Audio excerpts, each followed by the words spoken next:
1 মাস পরে আবারও চলে আসলাম ব্যবসায়ী ঘর খোঁজখবর নিতে। এখন রাজত্ব করবো আমি, শয়তান মামা। মায়া রে মায়া, 1 মাস পরে ছুরি কাটে এলাম।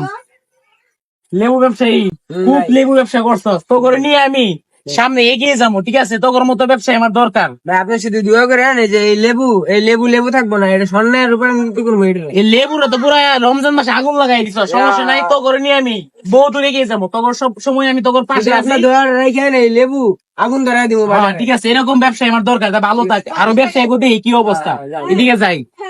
যাই হোক, লেবু ব্যবসায়ী তো পুরা রমজান কাপাইছে। এখন হচ্ছে মোদির ব্যবসায়ীর কি খবর, মোদি ব্যবসায়ী কেমন রমজান কাপাইছে, এই খোঁজ খবর নিবো। এখন রমজান কেমন কাপাইছ কো আগে শুনি। হ্যাঁ শয়তান ভাই, আপনাকে দুয়াই ভালাই আছি। এই যে লেবু ব্যবসায়ী যেমন মনে করেন লেবু পুরো আগুন ধরাই দিছে, তেমন আমিও তেলের পুরো আগুন ধরাইছি। যে দাম করা দাম, পুরা মধু মধু কয় সবাই তেলের। এখন তরমুজ যেমন লেবু কয় না, এরকম পুরা তেলের মধু বানাই লাইছি, বুঝতেই। ঠিকই আছে, লেবু ব্যবসায় আগুন ধরাইছে, মোদি ব্যবসায় তুই আগুন ধরাইছস। এখন আমার তরমুজ ব্যবসায় কি খবর, আমি খোঁজ খবর নিয়ে আই, তুই থাক, আবার আমি একদিন পর আবার আইতাছি।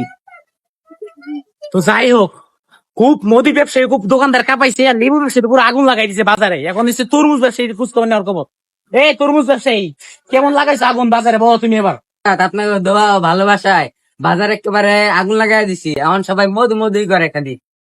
তোর মতো ব্যবসায়ী তো আমার দরকার। তোরা লেবু ব্যবসায়ী, মন্যি ব্যবসায়ী, তারপরে তুই তরমুজ ব্যবসায়ী, তোরা পুরো আগুন আর মধু লাগাই দিচ্ছ, ঠিক আছে? তো করে নিয়ে আমি বাংলাদেশ রাজত্ব করবো, তো করে নিয়ে আমি বাংলাদেশ এগিয়ে যাবো। তোর মতো ব্যবসায়ী আমার প্রতি ঘরে ঘরে দরকার, তো করে নিয়ে আমি পুরো বাংলাদেশ রাজত্ব করবো। একসঙ্গে বুঝছ নাই, সমস্যা নাই, একদিন পরে আমি আবার আইতাছি। ভালো থাক, একদিন লাগাত খুব ব্যবসা কর, আগুন লাগাই দে, আবার একদিন পরে আমি নাই আরো আগুন লাগাই দিব। তাইলে বিদায় নিলাম, হ্যাঁ? ভালো থাকিস।